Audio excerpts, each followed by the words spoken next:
Lo que el gobierno aprobó ayer, ese crédito de 1.000 millones para defensa, es muy curioso porque todos mienten.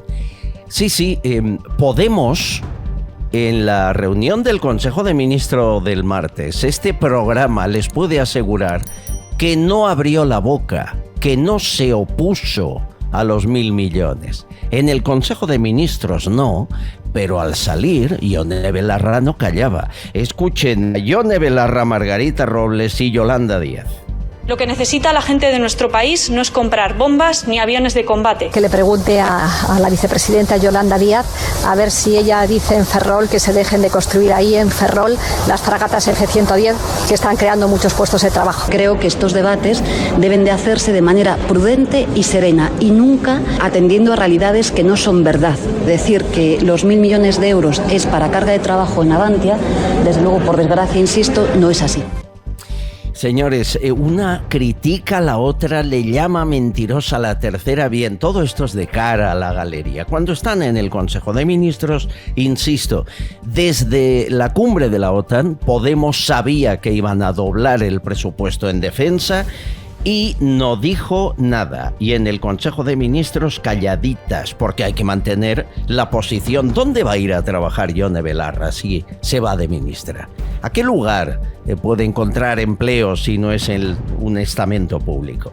Bueno, pero más allá de las miserias de algunos cargos que nunca debieron llegar a ministros, ¿qué se va a hacer con esos 1.000 millones? Nuestro experto militar, Pepe Rossinyol. ¿Cómo estás, amigo? Hola, yo muy bien. ¿Tú cómo estás, hombre? ¿Son suficientes 1.000 millones de euros o no? No, ni muchísimo menos. Ten en cuenta que si se cumple el 2% del PIB en gasto de defensa, nos faltarían unos 13.000 más o menos. ¿Sabes? No, sí, claro. Ten en cuenta que nosotros somos un país que me parece que este año, si te digo de memoria, hemos llegado al 1,01% del PIB en gasto de defensa. Y ha habido años que ha sido 0,89, 0,87, 0,90. Es decir, todo muy por debajo de esos estándares mínimos, que además debemos de tener en cuenta que el 2% no es un techo, es un suelo de gasto. No sé si me estoy explicando. Es el mínimo que se considera oportuno como para empezar a encarar la reforma del ejército como se tiene que hacer. Por lo tanto, habrán más pagos. Esto es solo un avance. Por supuesto, porque al final lo que nuestro ejército debe hacer es alguna cosa que el ejército francés empezó hace 5 o 6 años. Hemos de pasar un ejército de alta tecnología pensado para enfrentamientos de baja intensidad con los guerrilleros tipo talibanes o tipo Afganistán o tipo Irak y tal, a guerras que se llaman de alta intensidad.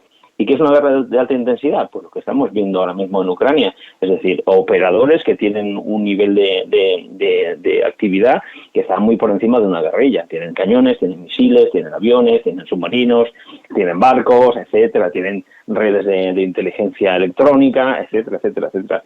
Y ahora nos hemos de poner al día, porque al final los ejércitos europeos nos hemos conformado con una especie de aparador, donde tenemos aparatos muy bonitos, pero tenemos muy pocos.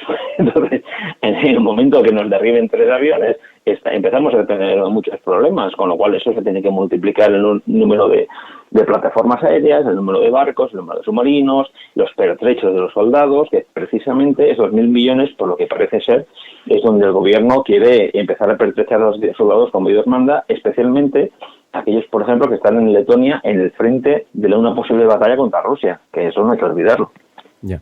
Es muy curioso porque se habla mucho del gasto militar español y se critica por parte de algunos miembros del gobierno, y sin embargo España está vendiendo armas, es uno de los que más venden. Por ejemplo, a Corea del Sur les vendemos muchas, y ahí nadie dice nada porque lógicamente da mucho empleo, da ayuda al PIB de este país. ¿Es un gran exportador de armas España?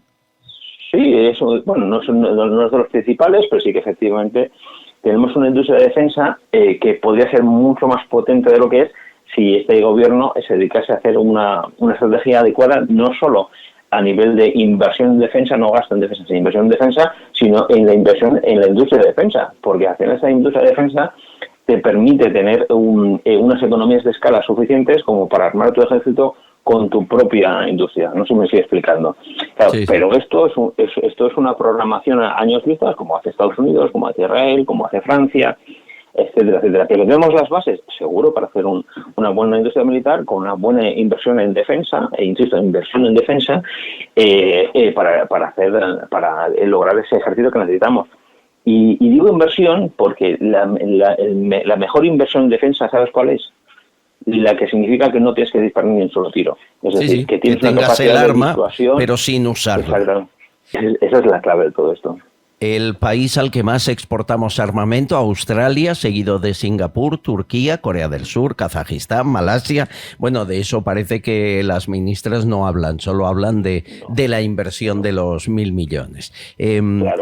Todo esto se pactó con la cumbre de la OTAN, ya estaba hablado previamente, aquello fue casi una escenografía. Eso hace que España empiece a figurar en los órganos y tribunales internacionales para ser un socio prioritario de Estados Unidos, ¿o aún no?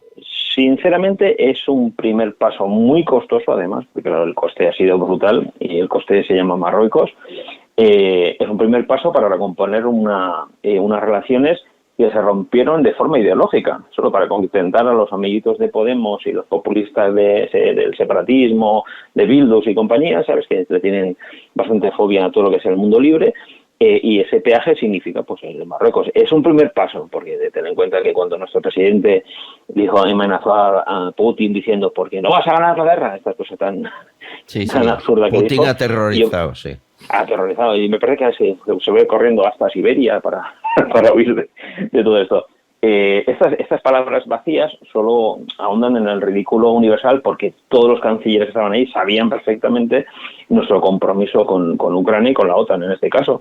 Es decir, cuántos tanques hemos enviado, cuántos misiles antiaéreos hemos enviado, cuántos misiles contra carro, no cohetes contra carro hemos enviado, cuántos soldados ucranianos están formando en armamento occidental en España, cuántos soldados ucranianos están curando en nuestros hospitales militares. Esa es la gran pregunta. La realidad de muchas informaciones que leen, que escuchan por ahí, aquí la tienen. Pepe Rossinyol, experto militar, un abrazo fuerte. Muchas gracias. Un abrazo, gracias a ti.